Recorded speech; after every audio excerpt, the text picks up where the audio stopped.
Hey everyone, and welcome back to my channel. So in this video I'm going to be taking down my knotless braids that I installed about 3 months ago, and I'm also going to be detangling my hair in this video. If you're interested in this video, then please stay tuned. So now I'm just going to show you guys the new growth that I got while my hair was in a protective style for 3 months. So during the time that my hair was in a protective style, I did not wash my hair. I've said this in previous videos that I do not wash my hair while it's in a protective style. If you would like to know why, then you would have to watch my previous videos. Also, frequently asked questions that I get is, did my hair stink while my hair was in a protective style for so long and without washing it? No, I don't have that issue. I don't know if it has something to do with like body chemistry or maybe the products that you may be using, but I don't have an issue with my hair having a smell to it or anything like that. Also, I do not suffer from dandruff or psoriasis of the scalp or any type of scalp condition like that. And while my hair was in a protective style, the only thing I really did was my moisturizing routine, which I have several videos on my channel about my moisturizing routine. You can always click on my hair routine playlist, so that way you could check those videos out. So now I'm just unraveling all my braids. I already did the back section and I'm going to be working on the front. And as I'm unraveling my braids, I do not like to detangle my hair at the same time. I like to just finish unraveling all of my braids and then I'll go ahead and start the detangle process. Also, I do not like to finger detangle my hair. I feel like I'm just not able to really get all the tangles out properly, and it's very important after you had your hair in for a very long time in a protective style that you detangle your hair properly before you go into the washing phase. So as I'm unraveling my braids, I kind of want to talk about if you are doing protective styles to kind of help your hair grow, but you're not seeing any progress. I just kind of want to talk about why you may not be seeing some progress, because I know I had somebody comment saying that they had their hair in a protective style, and then once they took their protective style out, they didn't really see much growth. So some people just think like because you like put braids in your hair, like your hair is just gonna automatically just grow, but like your hair does grow every single day. The problem is keep retaining the length. So while your hair is in a protective style, you got to make sure that one, you are properly moisturizing your hair. I know me, I have low porosity hair, so when it comes to like low porosity hair, basically it kind of takes a while for products to actually like penetrate your hair shaft. So when you first put products in your hair, it's kind of just sitting on the surface of your hair and it's not actually like penetrating your hair shaft. So you have to be mindful of that. You got to kind of know what your porosity is, and then also you got to find the proper products that's going to keep your hair moisturized for a long period of time as well.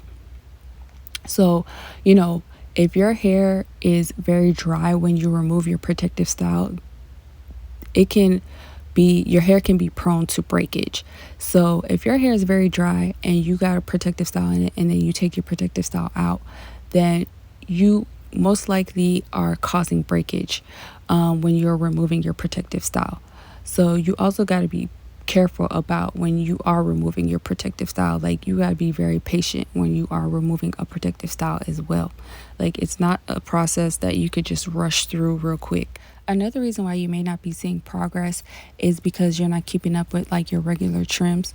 So if you're somebody that's prone to having like split ends, when it comes to having your regular trims, it helps to prevent the split ends from traveling up your hair, which can also cause your hair to thin out, and then it could also make it appear like your hair isn't growing. So having regular trims is very important. Have you ever seen somebody that had like long hair, but like their ends look really bad, like their ends look very thin, or like their ends were like see-through, like you could see right through their ends? Well, if you're having that type of issue, then you need to cut all that hair off. Like I know there's some people that they just want to hold on to that hair because they like the length, but the ends just look really bad. Like you got to cut that off. Once you cut that off, then you could allow your hair to like flourish and you can hang on to length a lot better that way. Because like I said, if you suffer from split ends, all the split ends is going to do is going to travel up your hair strand, and it's going to cause your ends to look thinner, and then it's going to make it seem like your hair isn't really growing. um when I used to suffer from like split ends, what I would do is like right before I would go into a protective style, I would trim my ends, and then I would also do like protein treatments. And then before I go into a protective style, I still do protein treatments now. That's why I feel like also I don't have to trim my hair as often anymore. I think I trim my hair like maybe twice a year now. But if you have really bad split ends, I think you're supposed to get like a trim every 6 to 8 weeks, I think. But don't quote me on that. So after I removed all my braids, I'm just gonna go ahead and go into my detangle process. So when it comes to my detangle process, I just like to use a detangle brush, and then I like to use like a cheap watery base conditioner. I'm going to be using the VO5. I think it's the Kiwi squeeze conditioner. I just like to use that because I like how like watery it is. I don't like doing the whole like spray your hair with water and then do conditioner. I feel like it's just that, I don't know why, that's just too much work for me. So I just like how it's like kind of already watery, and it just gives me enough slip to work with. And then I just go in with my detangle brush. I like to just section my hair into like medium sections and then just work in that way. And then after I finish detangling that section, I go ahead and kind of like braid it, like braid my hair kind of like a quarter way, halfway, I don't know. And then because I kind of like to wash my hair in braids or plaits or whatever you want to call it, just because the whole detangle process, it's a lot. So I don't like to really kind of wash my hair. How do you describe it? I don't like to wash my hair when it's just like out. I kind of like to wash my hair in braids, and because I feel like it just saves time on me having to detangle my hair again, if that makes sense. So my detangling process is pretty repetitive. I just go ahead and section my hair off, then apply conditioner, and then I go in with the detangle brush. And then once I've detangled that section, I go ahead and plait that section, so that way it's just like out of my way. So while I'm detangling my hair, I'm just gonna continue the conversation of why you may not be seeing progress. So like I said in previous videos, I'm not a professional at this. I'm just talking from like my experience and things that I've kind of learned along the way. So, you don't have to take my advice at all. But another reason why I think maybe you may not be seeing progress is that maybe you're braiding your hair too tight. When you braid your hair too tight, like it can cause your hair to fall out. If you repeatedly do this pattern and get super tight braids installed into your hair, you can cause permanent damage, such as traction alopecia. So you got to make sure that when you're getting braids done, if you're doing them yourself or going to a professional, that they are being very gentle with your hair. Because if they're not, they can cause your edges to fall out. They can cause the nape area of your hair to fall out. They can cause, you can like, have you seen people like where the crown of their head is like bald, like they don't have no hair there anymore? So you got to be very careful when you're installing braids, twist, or any type of protective style. I know for me, like I've had like people install my braids, and then I've done my braids myself. So I know for me, when I would have like somebody do my braids, I would like make sure like they wouldn't touch my edges. Like I would literally like brush out my edges, and I would be like, don't braid my edges, don't touch my edges. You could braid everything else, but just don't touch my edges. Because I've had experience where somebody like braid my edges too tight, and then that caused my edges to fall out. I've also, I do my own braids. I'm not the best braider in the world. I've said that in previous videos. But I remember like when I first really got into protective style, and I was wearing like I was doing U parts, and I would braid my own hair down. Like I would like cornrow my hair, and I didn't know what I was doing. I still don't really know what I'm doing. And so I would like cornrow my hair while my hair was dry, which is a big no-no. And because of that, and because I didn't know how to really braid properly, like I would get so frustrated because like as I'm braiding my hair, like my hair would get really tangled, and I would become so frustrated and impatient that I would literally like rip my hair out, because like my hair would get like so tangled so bad that I didn't have the patience to like just kind of like take my time to unravel that knot or tangle or whatever you want to call it, and I would just rip my hair out. And then over time of me repeatedly doing this, like I noticed like one time I straightened my hair, or I attempted to straighten my hair, and like my ends look like one side of my hair was like thinner than the other side and was shorter than the other side. So when I noticed that about my hair, that's when I realized I was like, okay, I need a new method. And I think I have a video on my channel. It's like one of my older videos, but that's when I started to cornrow my hair while my hair had conditioner in it.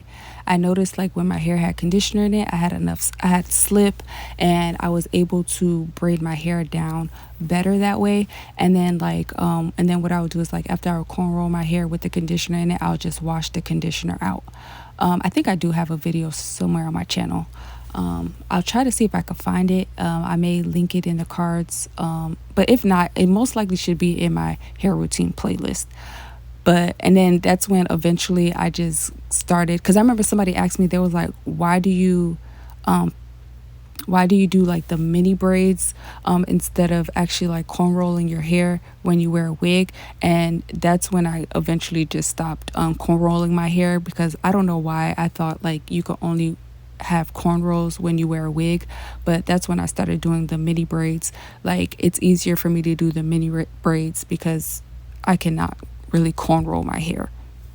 So another reason why you may not be seeing progress is because maybe you might be keeping the protective style in too long. So I know I tend to do a lot of long-term protective styling, but that is not for everyone. I've said this in previous videos that I think the longest I've kept my protective styles in is like 4 months. I've not gone past 4 months. I feel like 4 months is good for me.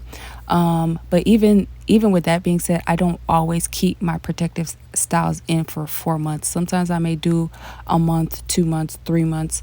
And like I said, the longest is 4 months. I probably could go longer than that, but I just stick to 4 months.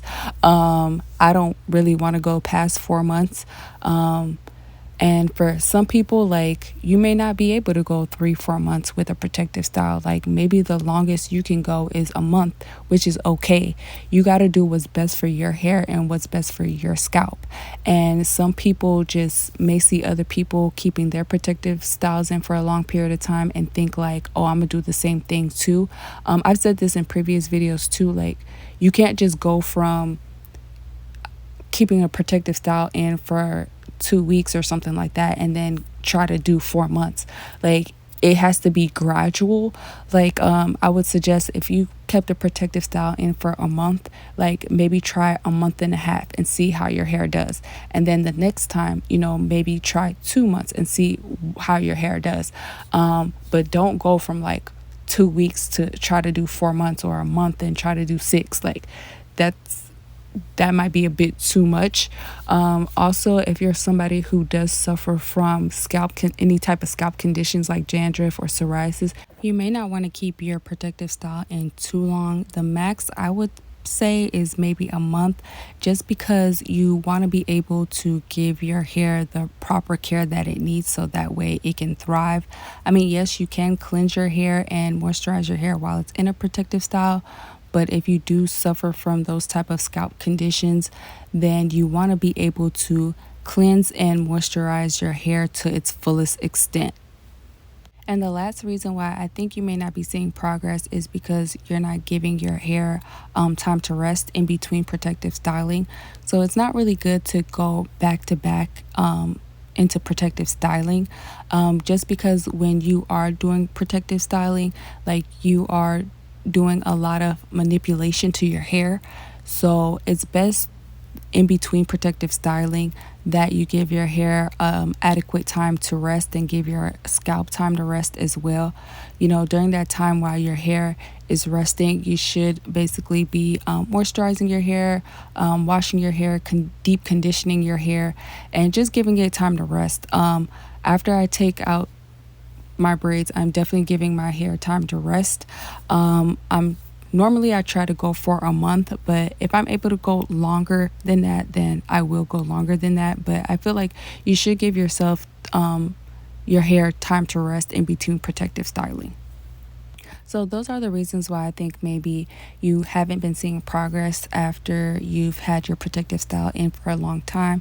Like I said before, I'm not a professional. I am not a licensed dermatologist or cosmetologist. So these are just what my opinions. These are just what I think maybe is going on. So let me know in the comment section what you guys think, or if you guys have maybe some other ideas why you may not be seeing progress. But yeah, that's what I got for you guys. I hope they were helpful.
So after I finish detangling my hair, I'm going to go into my wash day routine. So I do have that video coming out soon, so stay tuned for that. Also, towards the end of this video, I'm going to be showing you guys how much shed hair I got from detangling my hair. And that is all. I hope you guys enjoyed this video. Don't forget to like, share, comment, and subscribe. And I will see you guys in the next one. Bye.